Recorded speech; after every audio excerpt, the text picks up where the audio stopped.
Hello मेरे लाडलो, आप सभी का स्वागत है अपने YouTube चैनल KRS क्लासेज में। तो हाँ तो भाइयों, हमने चैप्टर नंबर 1 स्टार्ट कर रखा था फिजिक्स में, जिसका नाम विद्युत क्षेत्र एवं आवेश, जो अपना न्यू सिलेबस है NCERT उसके अकॉर्डिंग। तो इस चैप्टर में हमने जो पिछला लेक्चर लिया था उसमें आपको विद्युत क्षेत्र रेखा के बारे में कुछ पढ़ाया था, जिसमें हमने समरूप विद्युत क्षेत्र देखा था, असमरूप विद्युत क्षेत्र देखा था। ठीक है, आज हम डिस्कस करेंगे विद्युत क्षेत्र रेखाओं के गुणधर्मों के बारे में। तो आप सभी हेडिंग डालिए, विद्युत क्षेत्र रेखाओं के गुणधर्म। लिखिए भाई हेडिंग, विद्युत क्षेत्र रेखाओं, विद्युत क्षेत्र रेखाओं कह दीजिए, या आप एक और नाम इसका विद्युत बल रेखाओं के गुणधर्म। मैं आपको सभी को बताना चाहता हूँ, ये टॉपिक है, ये बहुत मोस्ट इंपोर्टेंट टॉपिक है, क्योंकि इसमें से हमारे जो राजस्थान बोर्ड है वो लगभग क्वेश्चन पूछती रहती है एक नंबर का। कैसे क्वेश्चन कैसा आता है, विद्युत क्षेत्र रेखाओं कोई 2 गुणधर्म लिखिए, कोई 2 या 3 गुणधर्म लिखिए। इस प्रकार इस टाइप से आपको क्वेश्चन मिल सकता है एग्जाम में। तो आप थोड़ा देखो, मैं यहाँ पर आपको हर पॉइंट करवाऊंगा क्लियर, और पॉइंट क्लियर करवाने के साथ साथ उसका रीजन और बताऊंगा कि ऐसा ही क्यों हो रहा है। ठीक है भाई, ठीक है। देखो, हमने जब वहां पर पढ़ा था, आपको याद हो तो मैंने आपको पढ़ाया था विद्युत क्षेत्र रेखाएं। मैंने वहां पर एक 1 लाइन खींची थी, ठीक है, इसको मैंने ई वेक्टर कहा था वहां पर। तो ये 1 लाइन थी, ये तो डिनोट कर रही थी विद्युत क्षेत्र रेखाओं को।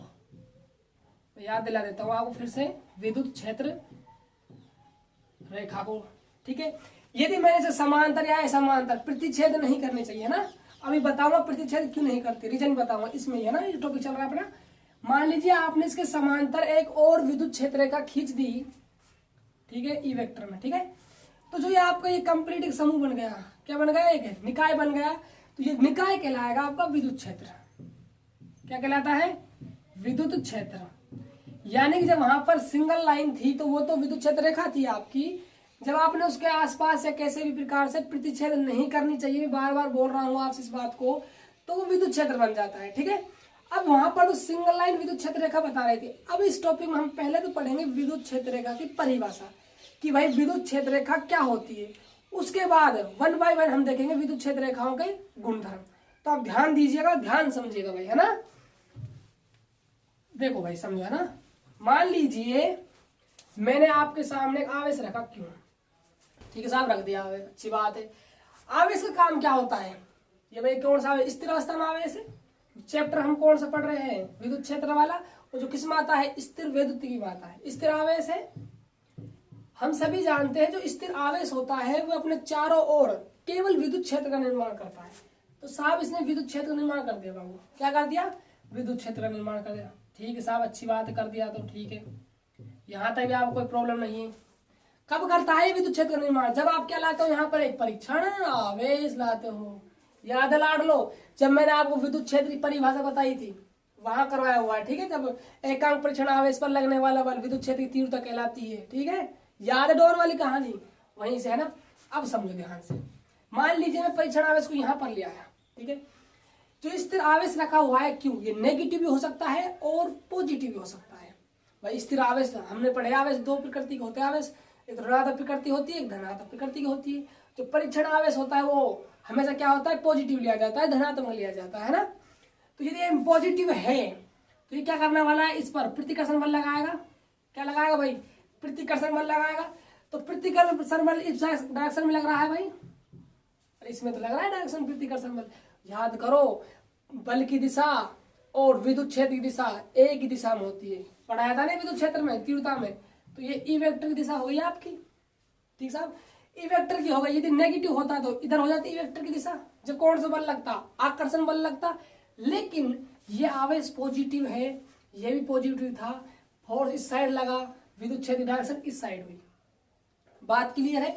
अब आगे देखिए, देखो आपने सिर्फ ये क्या देखा, जो ये आपने क्या बन गया, पथ बन गया, ये क्या बन गया भाई, एक पथ बन गया। किसका पथ बन गया, ये क्यू नोट का। यानी कि क्यू नोट इस पथ के अनुदिश क्या करने वाला है, गति करने वाला है। क्या करने वाला है, गति करने वाला है। जो ये पथ बनता है भाई, ये पथ होता है काल्पनिक। क्या होता है, काल्पनिक। कल्पना मात्र की जाती है इस पथ की कि हाँ साहब ये पथ यहाँ पर बन चुका है, कल्पना की जाती है। ठीक है, तो ये कौन सा पथ होता है? काल्पनिक पथ होता है। और आपको नजर आ रहा हो तो यहाँ पर एक सिंगल लाइन और बन गई है। क्या बन गई है भाई?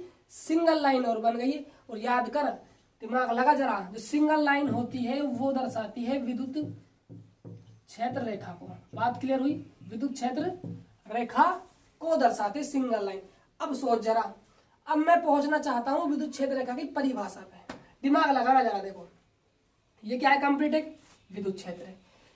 तो परिभाषा देंगे जरा, विद्युत क्षेत्र में स्थित, विद्युत क्षेत्र में स्थित वह काल्पनिक पथ, विद्युत क्षेत्र में स्थित वह काल्पनिक पथ जिस पर स्वतंत्र धनावेश, यह आवेश कैसा है भाई? स्वतंत्र है। ठीक है, स्वतंत्र धनावेश कह सकते हो या क्या कह सकते हो आप? परीक्षण आवेश।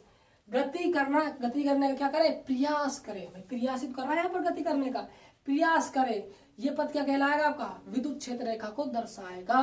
क्या दर्शाएगा? विद्युत क्षेत्र रेखा को दर्शाएगा या विद्युत क्षेत्र रेखा कहलाएगी। पॉइंट क्लियर हुआ? तो आप इसको लिखिए भाई, हेडिंग लिखिए आप, इसी में लिख लीजिए, थोड़ा स्टार लगाइए और पहले लिखिए आप विद्युत क्षेत्र रेखाएं। इसी परिभाषा लिखिए। परिभाषा लिखने के बाद हम इनके गुणधर्मों को डिस्कस करने वाले हैं। तो लिखिए, मैं आपको बोल रहा हूं, आप कंटिन्यू मेरे साथ लिखते चलिए। तो लिखिए, मैं बताता चल रहा हूं, आप लिखते चलिए। देखो, विद्युत क्षेत्र में स्थित, ठीक है, विद्युत क्षेत्र में स्थित वह काल्पनिक पथ, विद्युत क्षेत्र में स्थित वह काल्पनिक पथ जिस पर परीक्षण आवेश कह दीजिए या स्वतंत्र धनावेश कह दीजिए, बात एक ही है ना। देखो, विद्युत क्षेत्र में स्थित वह काल्पनिक पथ जिस पर परीक्षण आवेश, जिस पर परीक्षण आवेश Q नोट, परीक्षण आवेश के ब्रैकेट में लिख देना भैया Q नोट, जिससे हमें पता रहेगा कौन सा आवेश यहाँ गति कर रहा है। विद्युत क्षेत्र में स्थित वह काल्पनिक पथ जिस पर परीक्षण आवेश Q नोट गति करने का प्रयास करे, गति करने का प्रयास करे, यह पथ विद्युत क्षेत्र रेखा कहलाती है। यह पथ क्या कहलाएगा भैया? आपका विद्युत क्षेत्र रेखा कहलाती है। ये पॉइंट क्लियर हो गया होगा आपके विद्युत क्षेत्र रेखा की परिभाषा।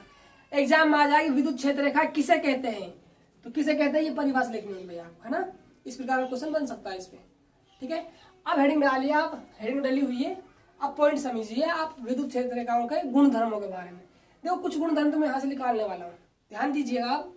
तो गुणधर्म हेडिंग डाल लीजिए, स्टार लगाइए आप, कितने भी स्टार लगा सकते हो ना, राजा हो आप। ठीक है साहब, स्टार लगाइए और थोड़ा सा हेडिंग में लिख लीजिए गुणधर्म, इसको अंडरलाइन मार लीजिए। अब देखो, मैं बात करता हूं पहले गुणधर्म की, आपको नजर भी आना चाहिए, दिमाग लगा जरा। देखो, पहले गुणधर्म क्या हो सकता है? विद्युत क्षेत्र रेखाएं। विद्युत क्षेत्र रेखा कैसी होती है भाई? काल्पनिक होती है। अरे कल्पना तो की हमने मात्र, तो पहला पॉइंट क्या बन जाता है? विद्युत क्षेत्र रेखा कैसी होती है? काल्पनिक होती है। तो लिखिए इस पॉइंट को आप। तो मैं आपको बोलता चलूंगा, जैसे आप एक रूम में बैठे हुए हो, जैसे आप ऑफ क्लास ले रहे हो, ऐसा थोड़ा फील कीजिए, है ना। फील करना भी होगा, क्योंकि मैं यहाँ पर आपको क्वेश्चन, जैसे मान लीजिए कुछ टॉपिक भी आएगा, तो मैं आपको हर टॉपिक हो सकेगा जितना मुझमें हिम्मत रहेगी और मुझसे हो सकेगा मैं आपको प्रैक्टिकल करवाऊंगा हर टॉपिक का। ठीक है, जिसका हो सकेगा। ठीक है, इसलिए आप ऐसा फील कीजिए इस क्लास को कि ये क्लास ऑफलाइन चल रही है। ठीक है, और जो आपके डाउट हो वो आप कमेंट बॉक्स में शो जरूर कर दीजिए, जिससे कि हमें पता रहे कि आपको कौन सा डाउट है, जिसको हम अगले जैसे अगला लेक्चर लेंगे उसमें क्लियर कर देंगे। ठीक है, तो आप पॉइंट लगाइए, जैसे आप क्लास में लिखते हो इसी प्रकार लिखिए, क्योंकि हमें अपना जो सिलेबस आया है एनसीईआरटी का पूरा सिलेबस कंप्लीट भी करवाना है भाई। और कंप्लीट तभी संभव हो पाएगा जब मैं आपको इस प्रकार बोल के लिखूंगा। जब मैं बोर्ड पे लिखूंगा तो टाइम लगेगा थोड़ा सा, है ना। तो आप इस चीज को समझते हैं। तो लिखिए आप पहला पॉइंट गुणधर्म में, फर्स्ट पॉइंट लिखिए। देखिए भाई, विद्युत क्षेत्र रेखा कैसी होती है? काल्पनिक होती है। विद्युत क्षेत्र रेखा कैसी होती है? काल्पनिक होती है। ठीक साहब, सेकंड पॉइंट देखिए आप, सेकंड पॉइंट क्या बनने वाला है? देखो भाई, जो विद्युत क्षेत्र रेखा है इस दिशा में है, इस दिशा में क्यों हुई विद्युत क्षेत्र रेखा? ये बात क्लियर हुई आपको क्यों हुई? क्योंकि हमने जो Q नोट लाए थे, हम परीक्षण आवेश इधर लाए भाई। अब हो सकता है कि आपकी मर्जी है कि आप यहाँ लाओगे साहब, जरूरी मैं यहीं पर लाऊं इसको, Q नोट को, कहीं पर भी ला सकते हो। ठीक है, आप इधर ही लाए आप Q नोट को, तो यहाँ विद्युत क्षेत्र बनने वाली है, बढ़ रहा है काल्पनिक पथ। ये क्या दर्शाएगा? विद्युत क्षेत्र रेखा को दर्शाने वाला है। तो यहाँ बन गए विद्युत क्षेत्र। यहाँ यदि आप Q नोट लाते तो यहाँ बन जाती विद्युत क्षेत्र रेखा। ठीक है भाई, यदि आप यहाँ लाते क्यू नॉट तो यहाँ विद्युत क्षेत्र रेखा बन जाती। तो मेरा कहने का मतलब ये है, गुणधर्म सेकंड जो लिखवा रहा हूं मैं आपको, कि जो विद्युत क्षेत्र रेखाएं होती है वो किसी भी दिशा में खींची जा सकती है। भाई कोई दिशा फिक्स से लिए नहीं कि भाई हाँ मैं तो यहीं पर खींचने वाला हूँ। आप परीक्षण आवेश किधर भी लाइए वहीं पर आपको विद्युत क्षेत्र रेखा की डायरेक्शन मिल जाएगी। तो आप इस पॉइंट को नोट कीजिए, आपका ये पॉइंट क्लियर हो गया होगा, है ना। तो लिखिए आप सेकंड पॉइंट, लिखो भाई, लिखो विद्युत क्षेत्र रेखाएं, विद्युत क्षेत्र रेखाओं को किसी भी दिशा में खींचा जा सकता है। पॉइंट नोट कीजिए आप, विद्युत क्षेत्र रेखाओं को किसी भी दिशा में खींचा जा सकता है। ठीक है बाबू, ये पॉइंट क्लियर हुआ। अगला पॉइंट थर्ड पॉइंट क्या बनने वाला है ना, देखो अगला पॉइंट में लिखने वाला हूं आपके सामने, विद्युत क्षेत्र रेखाएं सतत होती है। क्या होती है भाई? विद्युत क्षेत्र रेखाएं सतत होती है। अब देखो साहब, विद्युत क्षेत्र रेखा सतत क्यों हो रही है? पहले तो ये दिमाग लगा जरा कि विद्युत क्षेत्र रेखाएं होती क्या है। विद्युत क्षेत्र किस प्रकार बनती? काल्पनिक पथ होता है जिस पर क्यू नॉट क्या करता है? गति करने का प्रयास करता है। अब देख जरा, मान लीजिए ब्रेक रही यहाँ से, सतत का मतलब क्या होता है? लगातार होता है। और असतत का मतलब कहीं से ब्रेक हो, कहीं से स्टार्ट हो, कहीं से ब्रेक हो, कहीं से स्टार्ट हो। ये बात क्लियर है आपके? सतत और असतत होता है ये, ठीक है। सतत का मतलब लगातार होना चाहिए, कंटिन्यूअस। अब देखो, यदि मान लीजिए मैंने यहाँ से ब्रेक कर दिया, क्या ये विद्युत क्षेत्र रेखा बनी? दिमाग लगा, मैंने यहाँ इसको ब्रेक कर दिया, क्या यह विद्युत क्षेत्र रेखा बनी? आपका जवाब आना चाहिए साहब नहीं बनी। मैं पूछो क्यों नहीं बनी? क्योंकि यहाँ ये ब्रेक हो जाती तो जो परीक्षण आवेश क्यू नॉट गति किस मार्ग पर करने वाला है? ये मार्ग तो यहीं पर ब्रेक हो गया, एक रास्ता है, रास्ता आपने बीच में से काट दिया, तो बताओ क्यू नॉट कहाँ गति करने वाला है? लेकिन हमने पढ़ा है जो विद्युत क्षेत्र रेखाएं होती है वो काल्पनिक पथ पर क्या करता है? क्यू नॉट उस पर गति करने का प्रयास करता है। जब मार्ग ही नहीं है तो गति कैसे करेगा? जब गति नहीं कर रहा तो विद्युत क्षेत्र रेखा नहीं है। तो ये पॉइंट लिख कर आता है, जो विद्युत क्षेत्र रेखाएं होती है वो कैसी होती है? सतत होती है। तो लिखिए इस पॉइंट को आप, विद्युत क्षेत्र रेखाएं, लिखो विद्युत क्षेत्र रेखाएं सतत होती है। विद्युत क्षेत्र रेखाएं सतत होती है। पहला पॉइंट क्लियर हुआ, काल्पनिक होती है, किसी भी दिशा में खींची जा सकती है। दूसरा पॉइंट, और क्या होती है? सतत होती है। एक और रीजन लिख सकते हो आप, इसके स्टार लगाइए। थर्ड पॉइंट लिखा आपने, इसके नीचे स्टार लगाइए, छोटा सा स्टार। क्यों लगवा रहा हूं? देखो, मैं हो सकता है आपके एग्जाम में, जब आप एग्जाम दो बोर्ड का, ये भी आपसे क्वेश्चन पूछ सकता है कि विद्युत क्षेत्र रेखाएं सतत क्यों होती है। क्वेश्चन तो बन सकता है ना आपके सामने कि विद्युत क्षेत्र रेखा, आपने पॉइंट तो लिखा कि विद्युत क्षेत्र रेखा सतत होती है। अब कोई आपसे क्वेश्चन कर ले कि विद्युत क्षेत्र रेखा सतत क्यों होती है, तो इसका रीजन लिखिए आप क्यों होती है। मैं पहले समझाता हूँ फिर आपको लिखवाता हूँ, तो दिमाग लगाना जरा। देखो, क्यू नॉट क्यों रखा हुआ है? आवेश, आवेश अपने चार और विद्युत क्षेत्र उत्पन्न किया इसने। अब देखो, विद्युत क्षेत्र उत्पन्न कर दिया और विद्युत क्षेत्र के अंदर ही क्या बन रही है? विद्युत क्षेत्र रेखा बन रही है। दोबारा समझ जरा, आवेश रखा हुआ है, आवेश अपने चार और विद्युत क्षेत्र बना रहा है, विद्युत क्षेत्र के अंदर ही विद्युत क्षेत्र रेखाएं बन रही है, ठीक है। अब देख जरा, जो भाई विद्युत क्षेत्र है, मैं ये पूरा एरिया किसका बना हुआ है? विद्युत क्षेत्र का बना हुआ है। याद डॉन वाली कहानी, ठीक है। तो विद्युत क्षेत्र का एरिया बना हुआ है, तो मैं यहाँ पर यहाँ पर यहाँ पर यहाँ पर कहीं पर भी देख लूँ, कहीं पर भी देख लूँ, हर जगह मुझे विद्युत क्षेत्र ई का मान मिलेगा कि नहीं मिलेगा? अरे हाँ या ना? मिलेगा ना विद्युत क्षेत्र का मान? तो बिल्कुल मिलेगा। जब हर जगह विद्युत क्षेत्र है तो विद्युत क्षेत्र कैसी राशि बन गई? सतत राशि बन गई। अरे बनी कि नहीं बनी? विद्युत क्षेत्र कैसी राशि बन गई? सतत राशि बन गई। जब विद्युत क्षेत्र सतत राशि बन गई तो जिसके अंदर विद्युत बल रेखाएं बन रही है, अरे बाबू वो भी तो सतत होगी या नहीं होगी? होगी।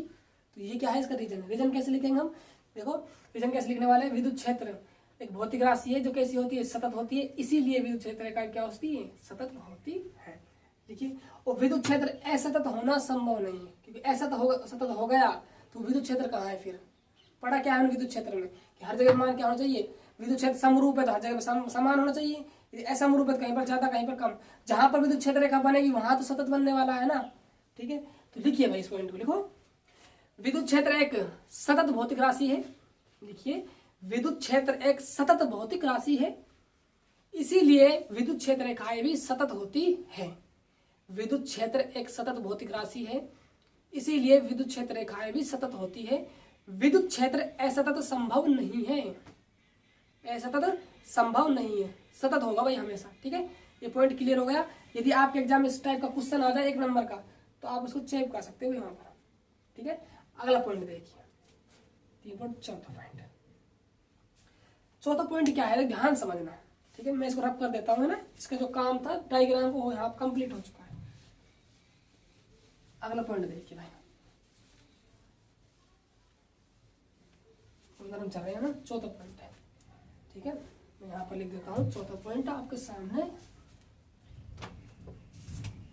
चौथा पॉइंट। अब चौथा पॉइंट हमने डिस्कस किया नहीं, इसलिए मैंने यहाँ पर राइट आंसर नहीं, राइट सिंबल नहीं लगाया। जैसे ही क्लियर हो जाएगा मैं राइट लगा दूंगा, है ना।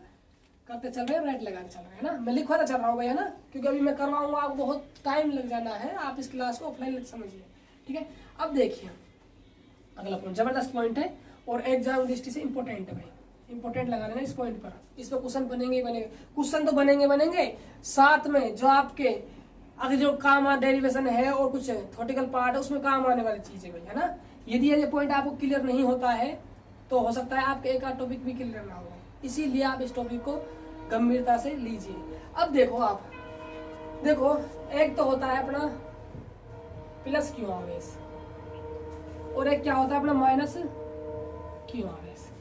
भाई आवेश की प्रकृति दो ही संभव है, धनात्मक या ऋणात्मक, एक तो प्लस क्यू आवेश, एक माइनस क्यू आवेश। अब मैं बात करने वाला हूँ विद्युत क्षेत्र रेखाओं की, कि प्लस से तो विद्युत क्षेत्र रेखा कहाँ से निकलती है, कहाँ की ओर जाती है, ठीक है। और इसी प्रकार ऋणावेश में कहाँ से निकलती है, कहाँ की ओर आती है या जाती है, ठीक है। अब दिमाग लगाना जरा, बड़ा जबरदस्त कंसेप्ट है।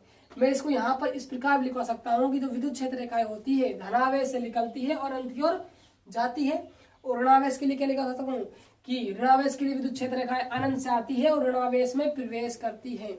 लेकिन मेरा मकसद लिखवाना नहीं है, आपकी कॉपी भरवाना बिल्कुल भी नहीं है। मेरा कंसेप्ट है आपको फिजिक्स सिखाना और समझाना, इसी के लिए मैं कोशिश कर रहा हूँ, आपको मेरे साथ साथ कोशिश करनी होगी भाई, ठीक है। अब देखिए आप समझ, अभी मैंने यहाँ पर एक क्यों आवेश रखा था, डायग्राम याद है आपके। यहाँ पर एक और रामायण नहीं लिख रहा हूँ मैं, जो मेन रामायण है उसको आपके सामने प्रस्तुत कर रहा हूँ भाई, ठीक है। ये क्यों आवेश था जो स्थिर अवस्था में रखा हुआ है, ये पॉजिटिव हो सकता है, नेगेटिव हो सकता है। पहली बार मैं इसको नेगेटिव लेकर चल रहा हूँ, बाद में इसको पॉजिटिव लूंगा। पहले मैं पॉजिटिव वाले के बारे में डिस्कस करने वाला हूँ कि इधर पॉजिटिव चार्ज है, इससे जो विद्युत क्षेत्र रेखा है वो कैसे निकलने वाली है, ठीक है। अब देखो तो भाई क्यों पॉजिटिव है, ये पॉजिटिव है तो पॉजिटिव प्रतिकर्षण बल लग गया, शायद प्रतिकर्षण बल लगा ना, धक्का मारा, तो यहाँ से आपको नजर आ रहा होगा क्या बन गई, विद्युत क्षेत्र रेखा बन गई भाई। तो विद्युत क्षेत्र रेखा डायरेक्शन क्या होने वाली है, विद्युत क्षेत्र रेखा धनावेश से निकलती है और कहाँ जा रही है, अनंत की ओर जा रही है। हमें पता चलेगी विद्युत क्षेत्र कहाँ तक फैला हुआ है, हम तो अनंत मान चलने वाले हैं। तो क्या होगा कि विद्युत क्षेत्र रेखाएं धनावेश से निकलती है और अनंत की ओर जाती है। तो लिखिए इस पॉइंट को। और तो यहाँ पर किस प्रकार बनाओगे इनको, इस प्रकार बना दो। तीर का भाई ध्यान रखना है ना, जो ये राम वाला तीर है, किसी का मान लो तीर तो है ना, इस तीर का भाई विशेष कर ध्यान रखना। ये आपकी तरफ भी आ सकता है, थोड़ा बच के रहना है ना, आपकी तरफ नहीं आने देंगे, आपसे दूर रखना है ना। अब देखो ये पॉइंट क्लियर हुआ। एग्जाम में, एग्जाम की दृष्टि से बहुत इंपॉर्टेंट क्वेश्चन है। क्वेश्चन क्या बनता है यहाँ से, क्वेश्चन ये बनता है यहाँ से, आपसे कहेगा एकल धनावेश के लिए विद्युत क्षेत्र रेखाएं खींचिए। क्या क्वेश्चन बनेगा बाबू, एकल धनावेश के लिए विद्युत क्षेत्र रेखाएं खींचिए। तो एकल धनावेश के लिए विद्युत क्षेत्र रेखा ये बना कहानी है आपको, धनावेश का है उसमें, ऋणावेश का मैं भी बता ही रहा हूँ। अब ऋणावेश समझ, इसको रख कर, अब मान लीजिए मैंने नेगेटिव चार्ज लिया यहाँ पर, क्या लिया, ऋणात्मक आवेश लिया, और क्यू नोट तो हमेशा पॉजिटिव होता ही है। तो ये नेगेटिव पॉजिटिव, नेगेटिव पॉजिटिव मतलब क्या है, कौन सा बल लगेगा, आकर्षण बल लगेगा भाई, आकर्षण बल लगेगा। तो यानी कि माइनस जो क्यू आवेश है वो क्यू नोट को अपनी ओर खींचेगा भाई, बुलाएगा, आजा, क्या करने वाला है, बुलाने वाला है, बुला रहा है। इसका मतलब क्या है, विद्युत क्षेत्र का कहाँ प्रवेश कर रही है, ऋणावेश में प्रवेश कर रही है। और आएगी कहाँ से फिर, अरे अनंत से आएगी बाबू, अनंत से तो आएगी, कहाँ प्रवेश करेगी, ऋणावेश में प्रवेश करेगी। तो इसके लिए डायग्राम इस प्रकार से हो जाएगा।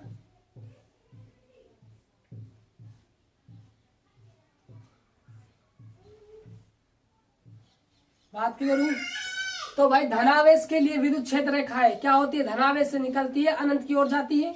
और ऋणावेश के लिए विद्युत क्षेत्र रेखाएं अनंत से आती है और ऋणावेश में प्रवेश करती है। यह आपका चौथा पॉइंट हो जाता है और इसके डायग्राम हो जाते हैं। तो आप नोट कीजिए, मैं आपको लिखवा रहा हूं भाई, लिखो। मेन पॉइंट जो दोनों पॉइंट ऋणावेश धनावेश वाले एक में कंबाइन करवा रहा हूं, जिससे कि आपको एक एक्स्ट्रा पॉइंट ना बनाना पड़े। तो लिखिए, आप एक्स्ट्रा भी बना सकते हो और आप इसमें भी लिख सकते हो। तो आप फोर्थ पॉइंट डालिए और उसमें नोट कीजिए, लिखो, लिखो भाई, लिखिए धनावेश के लिए विद्युत क्षेत्र रेखाएं, धनावेश के लिए विद्युत क्षेत्र रेखाएं धनावेश से निकलती है और अनंत की ओर जाती है। लिखिए धनावेश के लिए विद्युत क्षेत्र रेखाएं धनावेश से निकलती है और अनंत की ओर जाती है। बात के लिए तथा तथा तथा ऋणावेश के लिए विद्युत क्षेत्र रेखाएं तथा ऋणावेश के लिए विद्युत क्षेत्र रेखाएं अनंत से आती है तथा ऋणावेश के लिए विद्युत क्षेत्र रेखाएं अनंत से आती है और ऋणावेश में प्रवेश करती है। अनंत से आती है और ऋणावेश में प्रवेश करती है। जिसने नोट नहीं किया है मैं दोबारा आपको रिपीट कर रहा हूं, आप नोट कीजिए। धनावेश के लिए विद्युत क्षेत्र रेखाएं धनावेश से निकलती है और अनंत की ओर जाती है तथा ऋणावेश के लिए विद्युत क्षेत्र रेखाएं अनंत से आती है और ऋणावेश में प्रवेश करती है। ठीक है, यह आपका फोर्थ पॉइंट क्लियर हो जाता है और इसके आप दोनों डायग्राम शो कर लीजिए। एग्जाम की दृष्टि से मोस्ट इंपोर्टेंट पॉइंट है भाई। ठीक है, नोट कीजिए आप इस पॉइंट को। मैं अगला पॉइंट चलता हूँ। कर लिया होगा आपने नोट, स्क्रीन पॉज करके कर लेना भाई, है ना। अगला पॉइंट देखिए 5वां। उम्मीद करता हूँ भाई ये पॉइंट आप क्लियर हो रहे होंगे, है ना। क्लियर होने भी चाहिए, सब करते हैं ना। आगे देखिए आप अगला पॉइंट है कि भैया जो विद्युत क्षेत्र रेखाएं होती हैं वो कभी भी एक दूसरे को नहीं काटती। याद है, मैं जब शुरू में आपको डायग्राम बनवाया था तो मैंने कहा था जब विद्युत क्षेत्र कैसे बनेगा, एक से अधिक रेखाएं मिल जाए वहां विद्युत क्षेत्र बन जाता है, लेकिन काटनी नहीं चाहिए। वहां मैंने कहा था कि हम इसको डिस्कस करेंगे इसके गुणधर्म में, तो वो टाइम आ गया है डिस्कस करने वाला पॉइंट, है ना। तो देखो जो विद्युत क्षेत्र रेखाएं होती है दो, कभी भी एक दूसरे को मार्ग नहीं काटती है। क्या नहीं करती है? कभी भी दो विद्युत क्षेत्र रेखाएं एक दूसरे को नहीं काटती है। अब आपका दिमाग में एक दिमाग खराब हो गया होगा, साहब क्यों नहीं काटती, बताओ हमको। तो बताएंगे साहब, देखो क्यों नहीं काटते, आ जाओ। देखो मान लीजिए मैंने एक विद्युत क्षेत्र रेखा ये बना दी, याद है ना, ऐसा रूप में बनाई थी विद्युत क्षेत्र में, सब याद होना चाहिए भाई। और एक विद्युत क्षेत्र ये बना दी ई, कटवा दी भाई। इस पॉइंट को मान लीजिए आप पी, ठीक है, पॉइंट पी मान लिया। अब मुझे पॉइंट पी पर विद्युत क्षेत्र की डायरेक्शन चाहिए। किसे चाहिए? पी पॉइंट पर विद्युत क्षेत्र की डायरेक्शन चाहिए। यदि मैं बात करता हूं इसके कारण, इस रेखा का कारण, तो विद्युत क्षेत्र इस डायरेक्शन हो जाएगा, ई वेक्टर दिशा। ठीक है भाई, स्पर्श रेखा खींचते हैं ना हम देखने के लिए, तो परिमाण देखने के लिए गैप। ठीक है, अब देखो यहाँ पर मैंने चेक किया, इधर हो गई। यदि मैं इसके कारण चेक करता है इस विद्युत क्षेत्र रेखा की दिशा, तो इधर आती नहीं आती बाबू? आती, बिल्कुल आती साहब। अब मैं पूछूं आपसे पॉइंट पी पर विद्युत क्षेत्र की डायरेक्शन किस दिशा में, तो भाई घड़े साहब तो ये बोलेगा साहब इसकी ये साइड की लीजिए। बहुत सारा ज्ञान ऐसा है जो ये साइड बताएगा। अब बता मैं किसकी मानूं? इसकी नहीं माने तो इसका बुरा, उसकी नहीं माने तो उसका बुरा। अरे मुझे बुरा क्यों बनना है भाई, मुझे तो पढ़ाना है, बुरा से लेना है, ऐसे नहीं है, मजाक था वैसे से ही। तो भाई देखो घने अलग अलग विचार आएंगे, कोई इधर बताने वाला है, कोई इधर बताने वाला है। बताओ मैं किसकी मानूं? तो भाई विद्युत क्षेत्र की दो दिशा संभव नहीं है। भाई बताओ एक ही पॉइंट पर क्या विद्युत क्षेत्र की दो दिशा हो सकती है? क्या नहीं हो सकती ना। तो ऐसी दो दिशा हो गई तो फिर तो सारे मामले फेल हो जाते हैं क्वेश्चनों के। ठीक है, तो विद्युत क्षेत्र की दो दिशा संभव नहीं है, इसीलिए दो विद्युत क्षेत्र रेखा कभी भी एक दूसरे को प्रतिच्छेद नहीं करती है, नहीं करती है, नहीं करती। ठीक है भाई, ठीक है, इस पॉइंट को लिखिए आप, 5 पॉइंट्स को लिखिए, नोट कीजिए आप, मैं बोल रहा हूं, लिखिए मेरे साथ साथ। लिखो भाई, लिखो। दो विद्युत क्षेत्र रेखाएं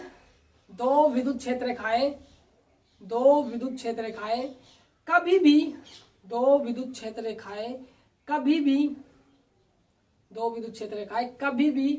एक दूसरे को प्रतिच्छेद नहीं करती है।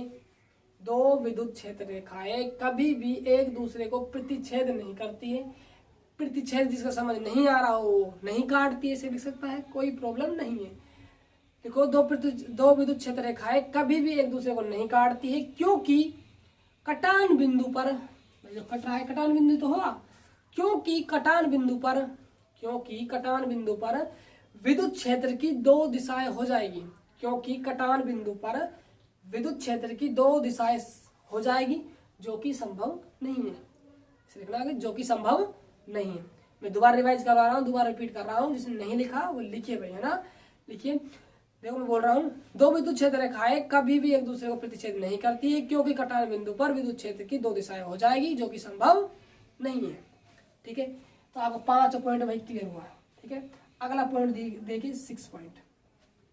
मैं लिखवाता चल रहा हूँ पॉइंट को। ठीक है, अब कंटिन्यू लिखते चलिए, है ना, अपना दिमाग मत लगाइए ज्यादा। ठीक है, कभी ऐसा होगा नहीं तो यार नहीं मैं तो ऐसे ही पढ़ लूंगा, ऐसे नहीं पढ़ा जाता भाई। फिजिक्स से नोट्स होने चाहिए प्रॉपर, भविष्य तक काम आने वाले। ठीक है, पॉइंट लिख ले 5। इसके बाद इस डायग्राम को करना है ना, 5 क्या चौथा क्या था डायग्राम थी, तो धनावेश का नेगेटिव वाला। इसी प्रकार 5 पॉइंट लिख लिया आपने, उसके बाद इसको शो कीजिए, जिससे कि आपको बात क्लियर हो। 2 दिशा संभव नहीं है। ठीक है, आगे देखिए आप छठा पॉइंट। छठा पॉइंट देखो भाई, जो पॉइंट है आपका छठा, इसको मैं करवाता तो आपको चुंबक वाला चैप्टर में। कौन से चैप्टर में? चुंबक वाला चैप्टर में। लेकिन यहाँ पर आ गया है तो इसको बता देता हूँ मैं, है ना। देखो पॉइंट होगा आपका छठा पॉइंट, यह होगा कि जो विद्युत क्षेत्र रेखाएं होती है वो हमेशा हमेशा है ना खुले पथ में संपन्न होती है। कैसे पथ में संपन्न होती है भाई? खुले पथ में संपन्न होती है। कैसे में होती है? खुले पथ में।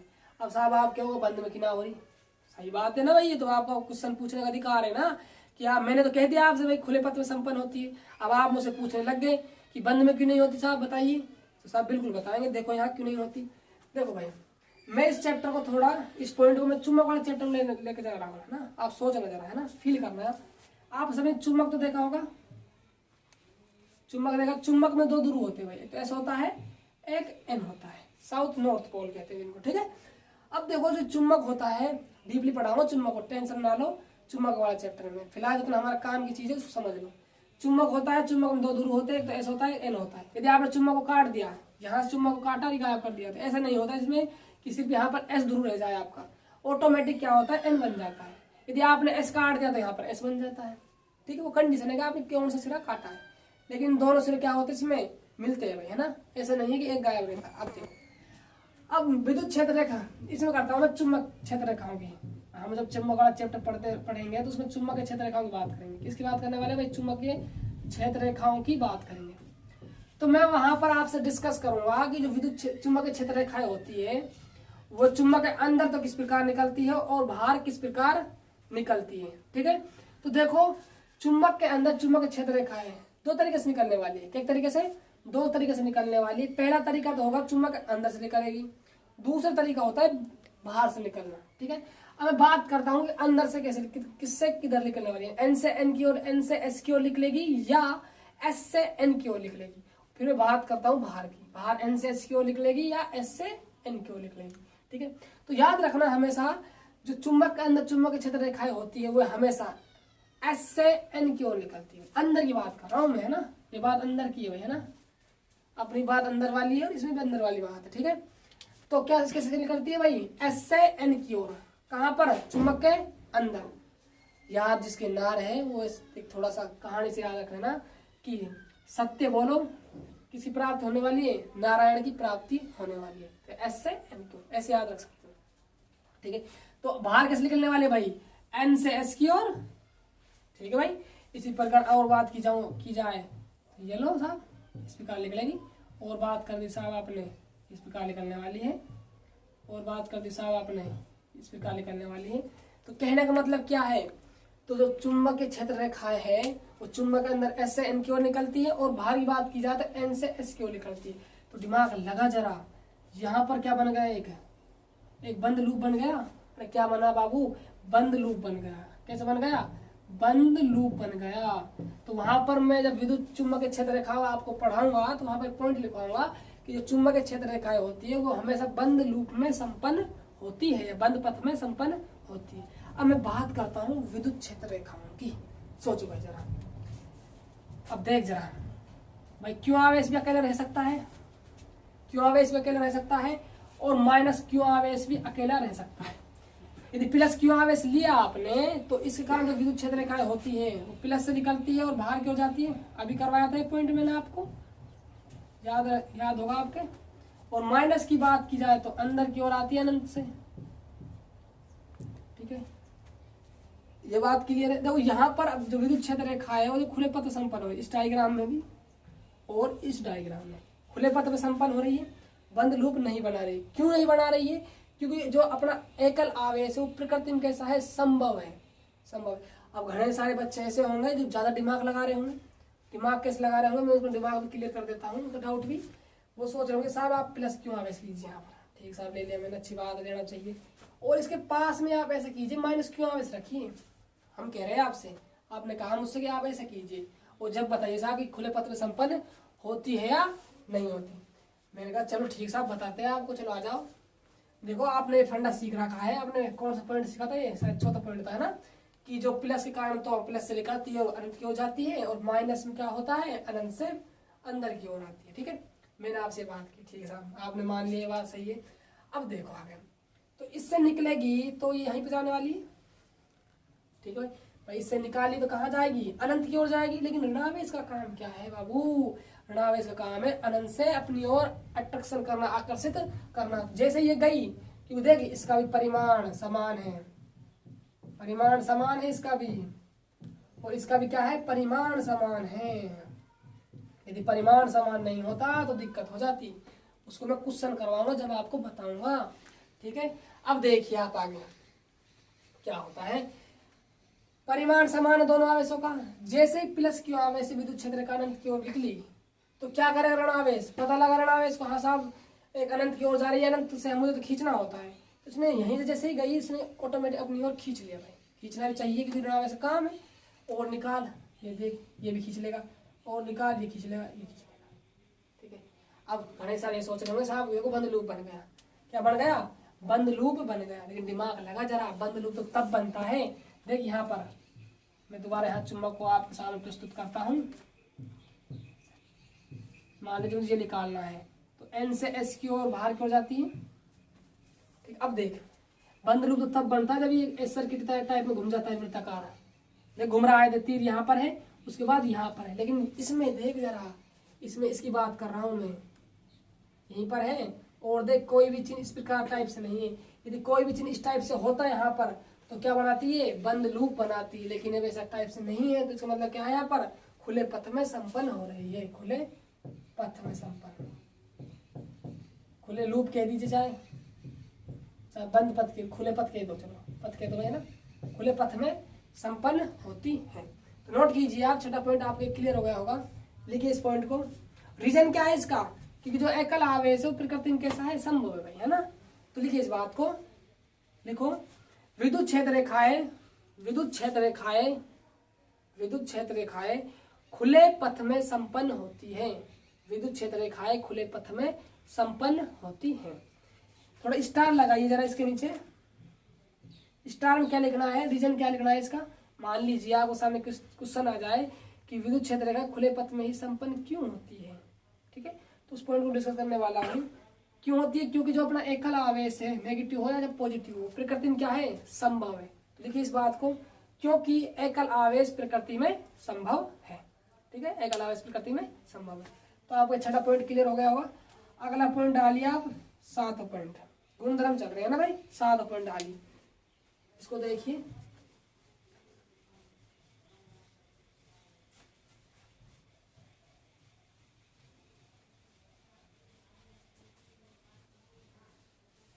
सातवां पॉइंट देखिए, तो सातवां पॉइंट क्या होने वाला है, मैं आपके सामने दो डायग्राम शो करने वाला हूँ। देखो प्लस प्लस क्यों आवेश, यहाँ पर भी दोनों हो सकता है मैंने समान समान आवेश को पास पास रख दिया हूँ, ठीक है। जैसे इस प्रकार हमने क्या था, एक को प्लस किया था, एक को माइनस क्यों आवेश किया था, ऐसे भी दो आवेश आपको मिल सकते हैं रखे हुए। यानी दो सजातीय आवेश हो और दो क्या हो, विजातीय आवेश हो, ठीक है। तो उनके मध्य कैसा बल लगने वाला है और कैसी विद्युत क्षेत्र रेखाएं बनने वाली है, उनके बारे में डिस्कस करने वाले हैं, ठीक है। अब देखो ये भी प्लस क्यों है, ये भी प्लस क्यों, परिमाण दोनों का बराबर नजर आ रहा होगा आपको, ठीक है, सब बराबर आ रहा है परिमाण नजर, अब परिणाम नजर आ रहा है। देखो इससे विद्युत क्षेत्र रेखा निकलेगी अनंत की ओर जाएगी, इससे निकलेगी, जैसे ही निकलेगी तो ये क्या करेगा, इसको धक्का मारने वाला है, क्योंकि ये भी पॉजिटिव चार्ज है और ये भी पॉजिटिव चार्ज। यदि नेगेटिव चार्ज होता तो अपनी ओर खींच लेता, जैसे कि हमने इस पॉइंट डिस्कस किया था, उसमें करेंगे इसको डिस्कस, ठीक है। तो जैसे ही इसने अपने से निकाली विद्युत क्षेत्र रेखा, इसको पता चला कि इसने निकाली है, यही परिमाण बराबर यही परिमाण, सजा दे दोनों आवेश हो गए, तो ये क्या करेगा भाई, धक्का मारने वाला है। प्लस क्यों आवेश क्या करते हैं, आपस में धक्का मारते हैं, ये भी इसको धक्का मारने वाला है। तो जैसे आना तो इसको टाइप से था, लेकिन क्या गई इस तरफ से घूम जाती है, ऐसे जैसे इसकी बात करती है इस प्रकार टाइप से ये घूम जाएगी, ये और आई देखिए घूम जाएगी, ठीक है। और देखो, ठीक है, और ये इस टाइप से। याद रखना भाई, यहाँ पर जितनी बनाई है आपने विद्युत क्षेत्र रेखा, इधर भी इतनी बनानी है, ठीक है। क्यों बनाने का रीजन समझो इसको यहाँ पर, क्योंकि ये भी परिमाण समान आवेश और ये भी परिमाण समान आवेश, समान आवेश और समान विद्युत क्षेत्र रेखा निकलने वाली है। इससे 10 लिख लिया तो इससे भी 10 लिख लेगी, इससे 7 लिख लिया तो इससे भी 7 लिख लेगी, ठीक है। ये बात ध्यान रखना भाई, है ना। तो देखो क्या हुआ, जैसे से लिख ली तो क्या हुई, ये विद्युत क्षेत्र रेखाएं बन गई, यानी दूर हट गई, ठीक है, क्योंकि सजातीय आवेश थे, ठीक है। अगला पॉइंट देखिए आप, इसमें क्या होगा, इससे निकलने वाली यहाँ पर जाने वाली है, इससे निकलेगी यहाँ पर गई, और निकली यहाँ पर गई, और निकली यहाँ पर गई, इस टाइप से ऐसे जाने वाली है ना। और इतनी ही प्रवेश करने वाली, जितनी जाएगी उतनी ही प्रवेश करेगी, ठीक है। तो देखो एक पॉइंट और बनता है, यहाँ से जो ये पॉइंट आता है यहाँ सेंटर बीचों बीच, ये पॉइंट है, इसको पी मान लेते हैं, ये पॉइंट है पी। इस वाले भाग में कोई भी विद्युत क्षेत्र नहीं होता भाई, क्या नहीं होता, कोई भी विद्युत क्षेत्र नहीं होता। अब तुम्हारा दिमाग खराब साहब, क्यों नहीं होता है विद्युत क्षेत्र, दिमाग लगा जरा। विद्युत क्षेत्र कहाँ बनता है, विद्युत क्षेत्र रेखा जहाँ होगी, और विद्युत क्षेत्र रेखा कहाँ बनती है, जहाँ पर विद्युत क्षेत्र होगा। अब देख यहाँ पर तो कोई विद्युत क्षेत्र रेखा बनी नहीं रही इसके अंदर, यहाँ तो यहाँ क्या नहीं है, विद्युत क्षेत्र नहीं होता। यहाँ क्या होता है, उदासीन बिंदु प्राप्त होता है। कैसे प्राप्त होता है, उदासीन बिंदु कहते हैं इसको, ठीक है। ये बात ध्यान रखना है ना, ठीक साहब। अब देखो मैं पॉइंट लिखवाना क्या चाह रहा हूँ, जब सजातीय आवेशों को समीप रखा जाता है तो जो विद्युत क्षेत्र रेखाएं होती किस टाइप से प्राप्त हो रही है, दिमाग लगाओ जरा। आपको एक लचकदार डोरी, कैसी डोरी, लचकदार डोरी के समान दिखाई दे रही होगी, ठीक है। और इसमें किस प्रकार दिखाई दे रही है, इसमें नेगेटिव, पॉजिटिव से नेगेटिव में अंदर जा रही है, ठीक है। तो आप इस पॉइंट को नोट कीजिए, सादा पॉइंट में लिखिए, जब जो सजातीय आवेशों को पास रख दिया जाता है, जब दो सजातीय आवेशों को पास रख दिया जाता है तो विद्युत क्षेत्र रेखा एक लचकदार डोरी के समान प्राप्त होती है। जब दो सजातीय आवेशों को पास सजा दो, क्या आप कितने भी रख सकते हो ना, अब होना चाहिए सजातीय आवेश। जब सजातीय आवेशों को लिखिए, जब सजातीय आवेशों को पास रख दिया जाता है तो विद्युत क्षेत्र रेखाएं एक लचकदार डोरी के समान प्राप्त होती है, एक लचकदार डोरी के समान प्राप्त होती है, ठीक है। पॉइंट क्लियर हुआ। अगला पॉइंट नोट कीजिए, इसी में लिख लो, सादा पॉइंट लिख लिया होगा आपने इसके बारे में, इसका डायग्राम शो कीजिए इसके नीचे, और इसको अलग पॉइंट बना लीजिए। चलो ऐसे करो, इसमें कंबाइन नहीं हो पाएगा, इसको अलग बना लो आप, है ना। इसमें लिखिए, ठीक है। अब लिखिए, दो विजातीय आवेश, जब दो विजातीय आवेशों को पास रख दिया जाता है, जब दो विजातीय आवेशों को पास रख दिया जाता है तो धनावेश से निकलने वाली विद्युत क्षेत्र रेखाएं ऋणावेश में प्रवेश करती है। धनावेश से कहाँ प्रवेश कर रही है, ऋणावेश में प्रवेश करती है, और इनके मध्य बिंदु पर एक उदासीन बिंदु प्राप्त होता है, इनके मध्य बिंदु पर एक उदासीन बिंदु प्राप्त होता है। तो पॉइंट क्लियर हुआ आपके, 8 पॉइंट क्लियर हो गया होगा। इसका डायग्राम शो कीजिए। अगला पॉइंट देखिए आप, 9 पॉइंट क्या है आपका, देखो ये थोड़ा इंपॉर्टेंट नहीं है इतना खास, लेकिन फिर भी आपको याद रखना है कि ये काम आ रहा है, इसलिए मैं उस पॉइंट को करवा रहा हूँ क्लियर, ठीक है। देखो जो विद्युत क्षेत्र रेखाएं होती है वो चालक सतह के हमेशा लंबवत होती है। क्या होती है, विद्युत क्षेत्र रेखाएं चालक सतह के लंबवत होती है। कैसे होती है, चालक सतह के लंबवत होती है। रीजन बताऊं क्यों होती है, रुको जरा मैं डायग्राम शो करता हूँ। लंबवत तो आएगी, चाहे भाई बाल कैसे मुड़ जाए, ऐसा है, बात क्लियर हुई। प्रवेश कैसे करने वाली है, लंबवत प्रवेश करने वाली है, लंबवत आएगी चालक की सतह पर, लंबवत ही बनानी है आपको। उसके बाद इस किसी भी टाइप से निकल रही हो उससे कोई आपको लेना देना नहीं है, ठीक है। तो 9 पॉइंट क्या है, विद्युत क्षेत्र रेखाएं हमेशा सतह की क्या होती है, लंबवत होती है। और लंबवत क्यों होती है उसका रीजन समझ, दिमाग लगा जरा। चालक क्या होता है, चालक वह होता है जिसके अंदर तो कोई आवेश होता नहीं। याद करो डायग्राम बनवाया था मैंने, गोले वाले कई गोले टाइप में लिए थे ना। सतह पर आवेश फैला होता है, यहाँ पर पॉजिटिव चार्ज हो सकता है इस सतह पर, और नेगेटिव चार्ज भी हो सकता है। पॉजिटिव चार्ज हुआ तो पॉजिटिव से विद्युत क्षेत्र निकली, कैसे निकलती है, लंबवत निकलती है, लंबवत निकलती है ना। लंबवत निकल गई, पर यहाँ से लंबवत निकलेगी, लेकिन यहाँ पर प्रवाह हुआ तो मुड़ जाएगी, लेकिन निकलेगी तो लंबवत ना। तो यही कारण है कि जो चालक सतह के विद्युत क्षेत्र का हमेशा लंबवत होती है। तो नोट कीजिए इस पॉइंट को, लिखिए चालक सतह के विद्युत क्षेत्र रेखाएं, चालक सतह के विद्युत क्षेत्र रेखाएं सदैव लंबवत होती है। चालक सतह के विद्युत क्षेत्र रेखाएं सदैव लंबवत होती है। डायग्राम शो कीजिए, ठीक है। लास्ट पॉइंट देखिए आप, इसके बाद जो विद्युत क्षेत्र का गुणधर्म है वो कंप्लीट होते हैं, ठीक है। अब देखो मैं आपसे क्वेश्चन पूछना चाहता हूं, क्या ये चालक के जो अंदर है, चालक के अंदर है विद्युत क्षेत्र का मान कितना होगा?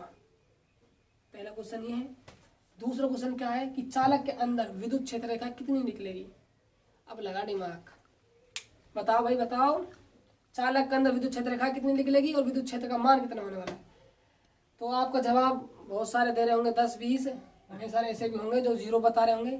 जो 0 बता रहा है वो उसका आंसर सही है भाई। सही क्यों है? देख, विद्युत क्षेत्र कब बनता है? जब आवेश होता है। अरे चालक के अंदर तो कोई आवेश नहीं होता। जब चालक के अंदर कोई आवेश नहीं है तो विद्युत क्षेत्र कैसे बनेगा? और जब विद्युत क्षेत्र ही नहीं बन रहा तो विद्युत क्षेत्र रेखा कहाँ से बनाओगे? तो यही कारण है कि चालक के अंदर विद्युत क्षेत्र का मान 0 होता है। नोट कीजिए इस पॉइंट को, चालक के अंदर विद्युत क्षेत्र का मान 0 होता है तथा विद्युत क्षेत्र रेखाएं भी 0 होती है, ठीक है। तो भैया आपको जो विद्युत क्षेत्र रेखा गुणधर्म थे ये कंप्लीट हुए। मैंने 1 बाय 1 आपको गुणधर्म कंप्लीट करवाए और इनका रीजन बताया, डायग्राम शो किए। तो इम्पोर्टेंट टॉपिक था इसलिए आज एक कंप्लीट हुआ आपका। तो मिलते हैं नेक्स्ट वीडियो में, बाय बाय, टेक केयर। देखो यदि आपको हमारे वीडियो अच्छे लगते हैं तो वीडियो को लाइक कीजिए, शेयर कीजिए, जितना हो सके, जितना आप में दम है उतनी वीडियो को अपने दोस्तों तक पहुंचाइए, ठीक है भाई, और सभी को, जिससे कि सभी का लाभ पहुंच सके। तो मिलते हैं नेक्स्ट वीडियो में, बाय बाय, टेक।